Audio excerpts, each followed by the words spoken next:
जमाना कदीम में किसी रियासत पर एक बादशाह हुकूमत करता था। वो बादशाह एक अच्छा और नेक दिल इंसान था, लेकिन ज्यादा इक्लमंद न था। इसीलिए उसे हमेशा होशियार और समझदार लोगों की तलाश रहती थी, ताकि उसकी रियाया बेहतर हो और मुल्क तरक्की करके दुश्मनों को अपना गुलाम बना सके। बादशाह की अपनी मौजूदा रियाया भी उसे कुछ खास करामत महसूस ना होती थी।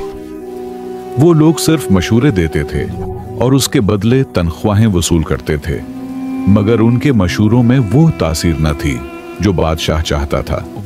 ये सोच अक्सर उसे बेचैन रखती। एक दिन बादशाह ने उसी उलझन से निजात के लिए अपने दरबारियों के साथ जंगल की सैर का इरादा किया। शायद कुदरत ही उसे किसी जवाब तक ले जाए। बादशाह जंगल पहुंचे और खूब सैर व तफरीश के बाद वापसी का सफर शुरू किया तो रास्ते में उनकी नजर एक अजीब मंजर पर पड़ी। एक शख्स एक बड़े दरख्त के नीचे बैठा हुआ था और वो खुद से बातें कर रहा था, जो दौड़ से पागल और अजीब सा लग रहा था। ये देखकर बादशाह रख गए। उनके दिल में ख्याल आया कि या तो ये शख्स पागल है या फिर गैर मामूली जहानत का मालिक जो अपनी ही दुनिया में गम रहता है। तजस्सुस के मारे बादशाह अपने दरबारियों समेत इस शख्स के करीब जा पहुंचे और इससे गुफ्तगू शुरू कर दी। वो शख्स बज़ाहिर उद्धा पागल लगता था, लेकिन उसकी बातों में एक अजीब कशिश थी। बादशाह ने नरमी से सवाल किया, ऐ नौजवान, क्या तुम पागल हो? जो खुद से बातें कर रहे हो ये पागल है, बादशाह की पूरी सल्तनत बचाएगी। इस बात का किसी को गुमान तक नहीं था। लिहाजा पागल शख्स ने मुस्कुराकर जवाब दिया, पागल तुम हो और तुम्हारा सारा रिया। मैं तो बिल्कुल ठीक हूं। मैं तो सिर्फ ये चाहता हूं कि इस जंगल को काटकर यहां शानदार महल्लात तामीर किए जाएं और इन महल्लात का बादशाह हमें खुद बनूं। उसकी बात में अजीब एतमाद और बेबाकी है थी, जो किसी आम पागल के बस की बात ना लगती थी। बादशाह और दरबारी इसके जवाब पर हैरान रह गए, क्योंकि ऐसे जुमले या तो किसी दीवाने के होते हैं या फिर किसी ऐसे शख्स के जो दिलेर और गैर मामूली जहानत का मालिक हो। बादशाह कुछ देर तक खामोशी से उसे देखता रहा, फिर दरबारियों से उस शख्स के बारे में मशूरा किया तो उनके अंदर छपे लालच ने फौरन सर उठा लिया। वो आपस में चुपके चुपके बातें करने लगे। किसी के दिल में यह खदशा था कि अगर यह शख्स बादशाह का मुशीर खास बन गया तो हम उसके ताबा बन जाएंगे और हमारी अहमियत भी कम हो जाएगी। एक दरबारी ने कहा, यह खतरा है कहीं ऐसा ना हो कि यह हम सब पर हावी हो जाए। दूसरे ने जल्दी से बोला, नहीं, यह तो उधे से ज्यादा पागल है। होशियारी की तो इससे बिल्कुल उम्मीद न रखनी चाहिए। लिहाजा बादशाह को कहे कि उसे अपने साथ ले जाए। दरबारियों का मानना था कि यह शख्स है, हमारा क्या बिगाड़ लेगा, लेकिन खुदा को कुछ और ही मंजूर था। बलाखिर दरबारियों ने बादशाह को यह मशूरा दिया कि उसे महल ले जाया जाए। अगर बहादुर निकला तो काम हुएगा और वाकई पागल हुआ तो उसे बाद में छोड़ देंगे। बादशाह ने दरबारियों की राय पर अमल करते हुए बिस्मिल्लाह कहा और कुछ दबाव डालकर इस शख्स को अपने साथ चलने पर आमादा कर लिया। मगर रास्ते में अचानक इस शख्स ने घोड़े को दूसरे समत मोड़ दिया और कोशिश की कि भाग जाए। बादशाह और उसके दरबारी फौरा उसके पीछे लगा दिए तो आकिब करते हुए वो उसे दोबारा काबू में ले हुए और उसी रास्ते से महल की जानब रवाना हो गए। जैसे ही वो महल पहुंचे तो हैरत अंगेज तौर पर वहां लोगों की भीड़ जमा थी। सब खुशी से नारे लगा रहे थे और बादशाह को मुबारकबाद दे रहे थे। बादशाह और उसके दरबारी ये देखकर हैरान रह गए और पूछा, ये किस बात की मुबारकबाद है? लोगों ने बताया, बादशाह सलामत। जिस रास्ते से अब सैर के लिए गए थे वहां दुश्मन की भारी फौज घात में बैठी थी, जबरदस्त असलहे के साथ। हमें तो यकीन हो गया था कि अब हमेशा के लिए हार कर चुके हैं, कभी वापस नहीं आएंगे। ये सुनकर सबकी आंखों में हैरत, शक्र और फिक्र की मिलीजुली कैफियत नुमायां थी। लोगों ने फिर खुशी से कहा, बादशाह सलामत, अब तो बहुत होशियार निकले। अपने रास्ता बदल लिया। बादशाह ने खामोशी से उस पागल शख्स की तरफ देखा और दिल में सोचा कि यह शख्स वाकई मामूली नहीं, कुछ खास है। फिर उसने दरबारियों की तरफ मतवज्जा होकर हुक्म दिया, जल्दी करो, उस शख्स के लिए एक बेहतरीन कर्सी तैयार करो, उससे ये मेरे साथ रहेगा। दरबारी जो पहले ही दिल में डरे हुए थे फौरा बोल पड़े, बादशाह सलामत, ये शख्स तो पागल है, ऐसा ना हो कि आपको नुकसान पहुंचा दे। आपके साथ तो हम जैसे अक्लमंद लोगों को होना चाहिए। मगर बादशाह ने उनकी बात को रद्द करते हुए संजीदगी से कहा, नहीं, ये शख्स तुम सबसे ज्यादा ज़हीन है, चुपचाप होकर हमें खतरनाक दुश्मन से बचाया। ये होता है ज्यादा ज़हीन लोगों की निशानी। अगर ये ना होता तो तुम में से किसी को खबर भी ना होती कि रास्ते में दुश्मन घात लगाए बैठा है। हमारी सलामती इसी की होशियारी की बदौलत है। ये सुनकर पागल मुस्कुराया और फख्र से बादशाह के पहलू में रखी कुर्सी पर बैठ गया। मगर इस लम्हे से महल में एक नया तनाज़ा जन्म लेने लगा। दरबारी जो सदियों से नस्ल दर नस्ल उन कुर्सियों पर बैठते हुए थे, किसी सूरत ये गुवारा ना कर सके कि एक अजनबी, और वो भी पागल कहलाने वाला, उनके बराबर हो बैठे। वो दिल ही दिल में जलने लगे और इस शख्स के खिलाफ साजिशों का जाल बनने लगे। लेकिन जिसे अल्लाह ताली इज्जत अता करे, इसे दुनिया की कोई ताकत गिरा नहीं सकता। इज्जत व ज़ल्लत का अख्तियार सिर्फ उसी के हाथ में है। ये कहानी सुनकर आपका अल्लाह की कुदरत पर यकीन और भी पुख्ता हो जाएगा। अल्लाह बादशाह को गिराकर फकीर बना सकता है और पागल को बादशाह बना सकता है। और जब वो किसी को बुलंद करना चाहे तो दुनिया की सारी साजिशें नाकाम हो जाती हैं। दरबारियों की साजिशें, इनका हसद और मुखालफत इस पागल को इज्जत कैसे देता है, आइए जानते हैं। एक दिन सुबह जब महल में दरबार सजा हुआ था, रियाया के चंद अफराद आगे बढ़े और इस शख्स के पास पहुंचे जिसे सब पागल कहा करते थे। अदब से बोले, भाई साहब, अब पर सलामती हो, हम आपसे कुछ जरूरी बात करना चाहते हैं। राया ने बात करते हुए कहा, भाई साहब, आपको हमारे बादशाह के हुसूलों और दरबारी अदाब का कुछ अंदाजा नहीं। हम तो बस ये चाहते हैं कि आप किसी गलत फहमी में कोई ऐसा कदम ना उठा लें जिसकी वजह से आपको सजा भुगतनी पड़े। पागल ने हैरत से कहा, क्या मतलब मुझे सजा मिलेगी? मैंने तो कभी नहीं कहा था कि मुझे यहां महल लाया जाए। ये कैसे मुसीबत है, मुझे वापस ले चलो। इसकी बात सुनते ही रियाया के चेहरे पर एक हल्की सी खुशी की लहर दौड़ गई। उन्हें लगा कि उनकी चाल कामयाब हो रही है, लेकिन बादशाह की डर से उसे ढुराकर महल से निकाल नहीं सकता, बल्कि नरमी से अपनी बात है मनवाने की कोशिश करते हुए बोले, भाई साहब, आपको अंदाजा नहीं है कि अगर आप हमारी बात मानेंगे तो आपको क्या कुछ मिल सकता है। पागल, जो सजा के लफ्ज से वैसे ही खूबसूरत था, फौरा घबरा कर बोला, ठीक है, बताओ क्या करना है। मौका देखकर एक मुशीर जो खुद बादशाह का करीबी मुशीर खास था और जिसकी कुर्सी अब इस पागल के जेर कब्जा है थी, आगे बढ़ा और मक्कारी से बोला, हमारे दरबार की रवायत है कि दरबार का आगाज तभी होता है जब कोई शख्स बादशाह को थप्पड़ मारे या कोई ऐसा अमल करे जिससे दरबार हो जाए, बीदार हो जाए। पागल, जो अक्ल से बिल्कुल पैदल था, वो फौरा बोला, अरे ये तो कोई बड़ी बात नहीं, थप्पड़ किया मैं तो बादशाह को लात भी मार सकता हूं। राया ने उसकी बेवकूफी पर हंसी छिपाते हुए उसे शाबाशी दी और खुशी से मजीद इकसाया। जब बादशाह कुर्सी पर बैठे तो तुम जाकर इसकी गर्दन पर जोरदार थप्पड़ रसीद करो, फिर देखना बादशाह इतना खुश होगा कि तुम्हें ढेर सारे उन्हामात से नवाजेगा। पागल ने भूलपन से बात मान ली। जब अगले दिन दरबार लगा और बादशाह तख्त पर विराजमान हुआ तो पागल नहायत सादगी से आगे बढ़ा और एक जोरदार थप्पड़ बादशाह की गर्दन पर दे मारा।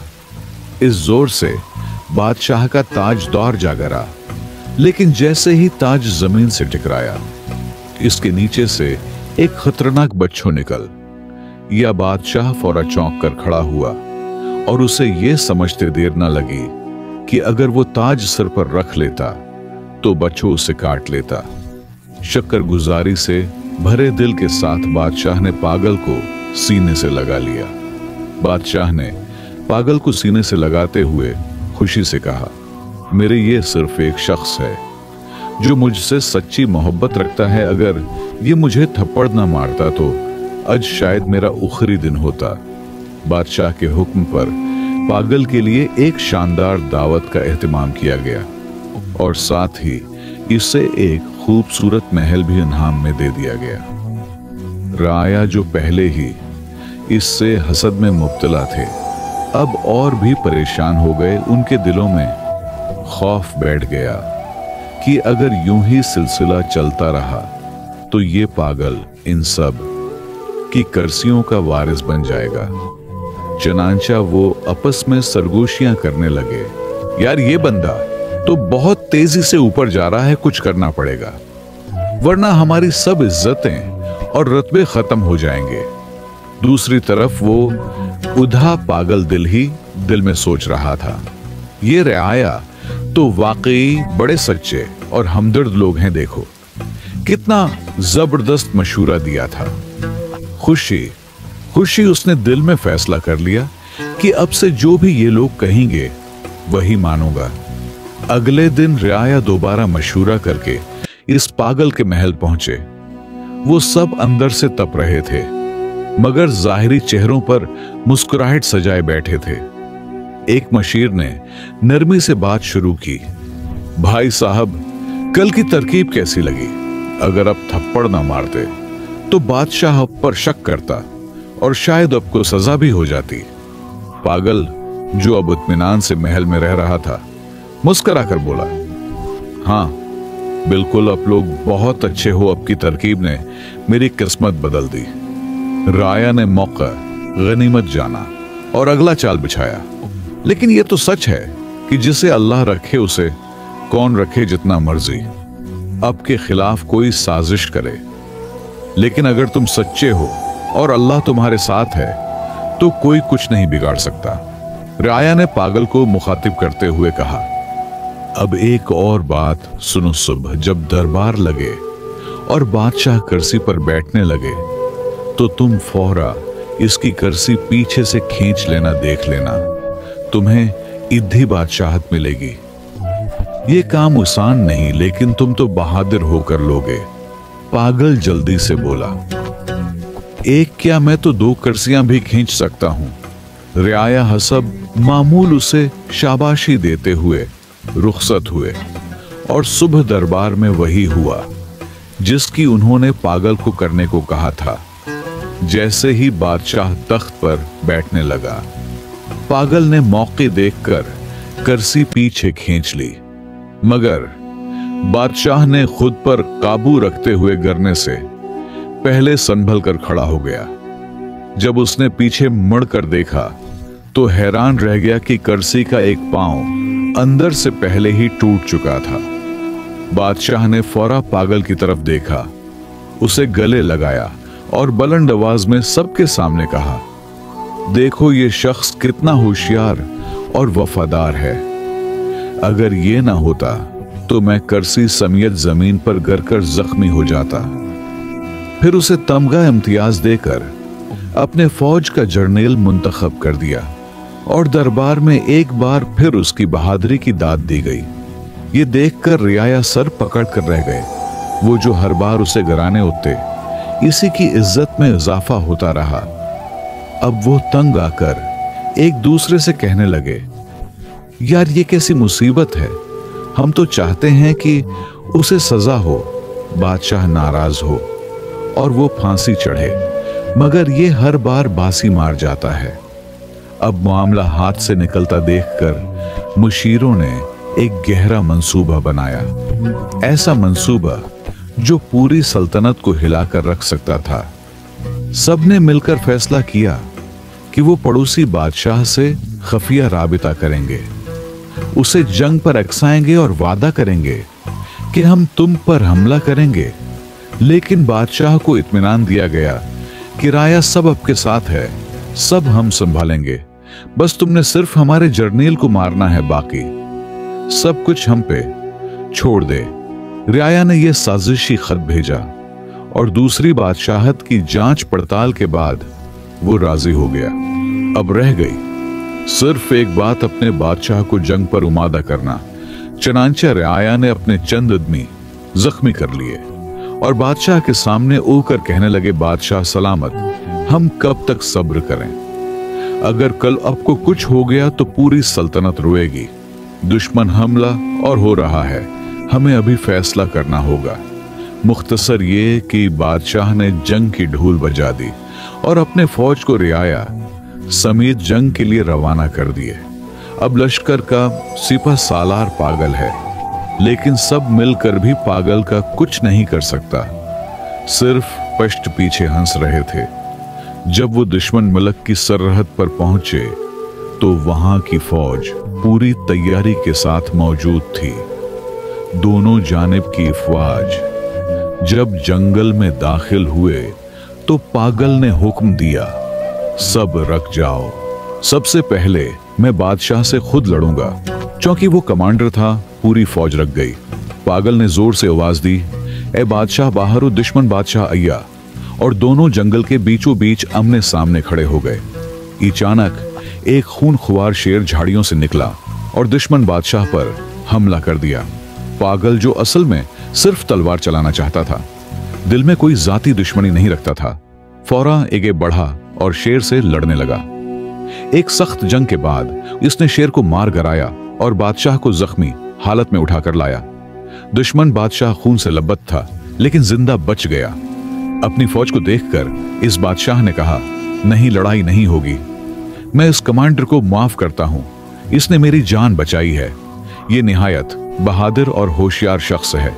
हम जंग नहीं चाहते। हाँ, जो रियाया उसके साथ हुए थे उन्हें गिरफ्तार करके कैद में डाल दो। ये सुनकर पागल ने फौरा तलवार निकाली और गुर्ज कर बोला, खबरदार, अगर किसी एक मुशीर को हाथ लगाया तो बादशाह ने उसकी वफादारी देखकर दिल ही दिल में कहा, क्या कमाल का बंदा है, दुश्मनों को बचाता है और खुद को भूल जाता है। अब पागल का चर्चा पूरी रियासत में होने लगा। इसकी बहादुरी और सच्चाई ने सबके दिलों को जीत लिया, यहां तक कि बादशाह ने उसे अपनी बेटी के निकाह में दे दिया। रियाया, जो पहले ही अंदर से जले बैठे थे, ये मंजर देखकर चुप तो रहे, लेकिन हर कदम पर जिल्लत का बदला उनका मकसद बन गया। अब तो दोनों रियासतें एक बनने लगे, दोनों की दुश्मनी दोस्ती में बदल गई। लेकिन राया ने एक और नया जाल बनने का फैसला किया। एक दूसरे से कहने लगे, अगर इस पागल को हमने न रोका तो कल हम सब उसके गुलाम बन जाएंगे। उसे खत्म करना जरूरी है। सबने एक जबान होकर हाँ कर दी, लेकिन उनमें एक बूढ़ा मुशीर भी था, तजर्बा कार और दिल का नर्म। उसने बड़ी कमाल की बात कर दी। वो उठा और निहायत संजीदगी से बोला, दोस्तों, मेरी बात गौर से सुनो। दुनिया में हर शख्स को अल्लाह ने एक खास मकाम, हैसियत और सिफत अता की है, और याद रखो, जिसे अल्लाह इज्जत देता है, दुनिया की कोई ताकत वो इज्जत छीन नहीं सकती। अगर तुमने उसे मार भी दिया तो याद रखो, उसकी इज्जत और भी बढ़ जाएगी। और अगर तुम ये समझ रहे हो कि उसके मरने से तुम्हें तुम्हारी कोई हुई कर्सी वापस मिल जाएगी, तो तुम धोखे में हो। एक दिन सच सामने आ जाएगा और तुम सब अपने अंजाम को पहुंचोगे। लिहाजा अल्लाह की रिजा पर रिजा हो जाओ, इसी में हमारे लिए बेहतरी है। उसने सांस लिया और फिर नरमी से कहा, तुम सब सिर्फ एक बात समझ लो, वो बज़ाहिर पागल है, लेकिन अल्लाह ने उसे एक नायाब सिफत अता की है, किस्मत। अगर पूरी रियासत भी उसके खिलाफ हो जाए तो वो अकेला ही जीत जाएगा। लिहाजा उससे उलझने के बजाय खुद सच्चाई अख्तियार करो। सारे रियाया ने अपने हसद पर तौबा किया और कुछ वक्त बाद पागल वफात हुआ और रियाया फिर से अपने रत्बों पर फायज हुए, तो दोस्तों ये कहानी बज़ाहिर एक फनी कहानी लगती है, लेकिन उसमें एक हकीकी सच छिपा है जैसे हमें तस्लीम करना होगा, और वो है सच्चाई, किस्मत और अल्लाह का करम। हमें भी कभी किसी से हसद नहीं करना चाहिए, क्योंकि अगर कोई किसी अहदे या रुतबे पर फायज है और कामयाब हुआ है, तो वो उनकी मेहनत है का सलाह हो सकता है, उसकी अच्छी किस्मत हो सकती है, या उसमें ऐसे सफात हो सकते हैं जिसकी वजह से अल्लाह ने उसे वो इज्जत दी है। कोशिश करें वो सफात अपनाए, मेहनत करे, सच्चाई अख्तियार करे, शायद वही इज्जत तुम्हें भी मिले। लेकिन हसद ना करे। तारीख इस बात का गवाह है, मुनाफिक लोग और हसद करने वाले कभी कामयाब नहीं होते। हमेशा मैदान सच्चे लोगों का है ही होता है। मुझे उम्मीद है आपने उस कहानी से बहुत कुछ सीखा होगा। हमारे चैनल पर बेहतरीन और सबक आमूज कहानियां मौजूद है। अगर आपको पसंद है तो उसे लाजमी देखें। अगर आपको ये कहानी पसंद आई हो तो लाइक करें, कमेंट में अपनी राय जरूर दें, और मजीद ऐसी दिलचस्प वो सबक आमूज कहानियों के लिए हमारे चैनल को सब्सक्राइब करके घंटी को दबाना न भूलें। आपकी हमायत का शुक्रिया।